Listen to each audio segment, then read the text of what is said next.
హాస్పిటళ్లలో ఎక్కడైతే పేదలకు ఉచితంగా వైద్యం అందుతా ఉందో అటువంటి హాస్పిటల్లన్నీ కూడా నీరుగార్చడం, పేదలు ఏ బస్సుల్లో అయితే ఎక్కుతున్నారో ఆ ఆర్టీసీని కూడా ప్రైవేటుకు అమ్మేయాలని అనుకోవడం, ఇవన్నీ కూడా రూపం మార్చుకున్న అంటరానితనమే. ఏ పౌర సేవ కావాలన్నా కూడా, ఏ పథకం పేదవాడికి కావాలన్నా కూడా ఆ పేదలు లంచాలిచ్చుకుంటూ, వివక్షకు లోనవుతూ, కార్యాలయాల చుట్టూ తిరుగుతూ, జన్మభూమి కమిటీల చుట్టూ తిరిగేలా వారి సహనాన్ని పరీక్షించడం కూడా రూపం మార్చుకున్న అంటరానితనమే. అవ్వ తాతలకు పెన్షన్ కావాలన్నా, రైతన్నలకు ఎరువులు కావాలన్నా పొద్దున్నే లేచి పొడువాటి లైన్లలో ఆ క్యూలల్లో నిలబడి చివరికి ఆ క్యూలలోనే మనుషులు చనిపోతున్నా కూడా పాలకుల గుండె కరక్కపోవడం కూడా, ఇవన్నీ కూడా రూపం మార్చుకున్న అంటరానితనమే. ఈ అంటరానితనంలో, పేదల మీద పెత్తందారి భావజాలంలో ఇవన్నీ కూడా భాగాలే. ఎస్సీల అసైన్డ్ భూముల్ని కూడా కాజేసి తాము గజాల లెక్కన అమ్ముకోవాలనుకున్న రియల్ ఎస్టేట్ రాజధానిలో పేద సామాజిక వర్గాలకు చోటు లేకుండా తాము మాత్రమే ఒక కోట కట్టుకోవాలన్న కుతంత్రాలు చేయడం కూడా రూపం మార్చుకున్న అంటరానితనమే. రూపం మార్చుకున్న ఈ అంటరానితనం అంటే, పేదల ఇళ్ల నిర్మాణానికి భూములు ఇస్తే సామాజిక సమతౌల్యం దెబ్బతింటుంది అని చెప్పి ఏకంగా కోర్టులకు వెళ్ళి ఆ కోర్టుల్లో కేసులు వేసి సిగ్గు లేకుండా వాదించడం కూడా రూపం మార్చుకున్న అంటరానితనమే.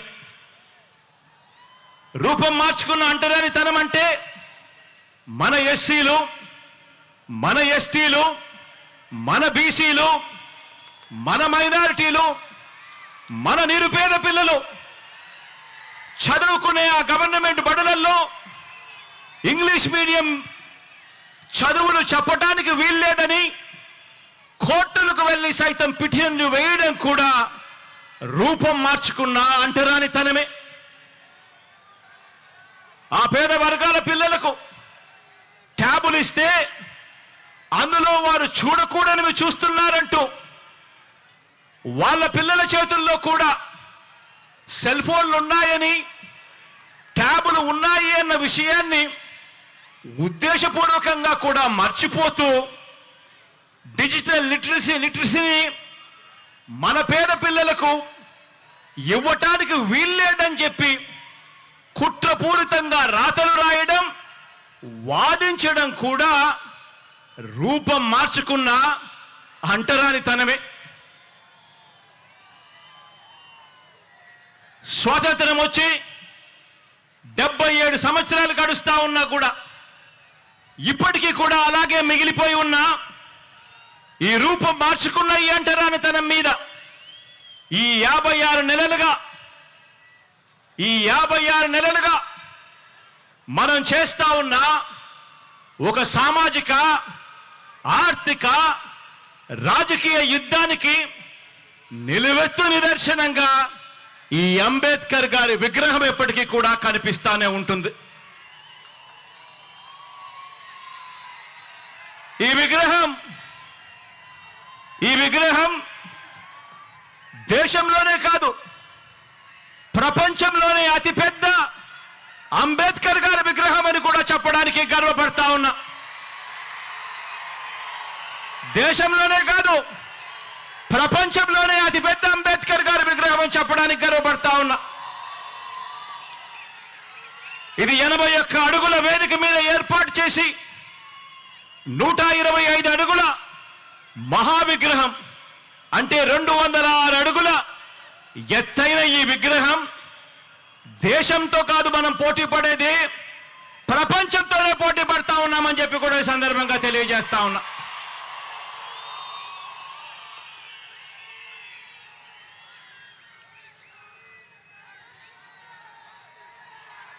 తరతరాలు కూడా ఈ ఆకాశమంతటి మహానుభావుడి, ఈ ఆకాశమంతటి వ్యక్తిత్వాన్ని గుర్తు చేసుకోవాలి.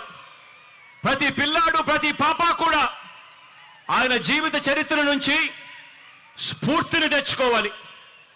ఎందుకంటే అభివృద్ధికి, అభ్యుదయానికి మధ్య అవినాభావ సంబంధం అంబేద్కర్ గారి భావజాలం. ఇలాంటి భావజాలం మన పెత్తందారులకు మాత్రం నచ్చదు. పెత్తందారులంటే ఎవరో మీ అందరికీ బాగా ఈ పాటికి అర్థమై ఉంటుంది అనుకుంటా ఉన్నాను.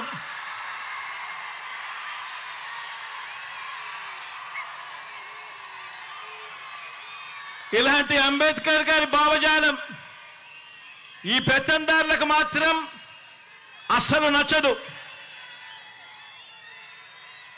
దళితులకు చంద్రబాబు నాయుడు గారు సెంట్ భూమిని ఇళ్ల నిర్మాణానికి ఇచ్చింది లేదు, అంబేద్కర్ గారి విగ్రహం నిర్మించింది అంతకన్నా కూడా లేదు.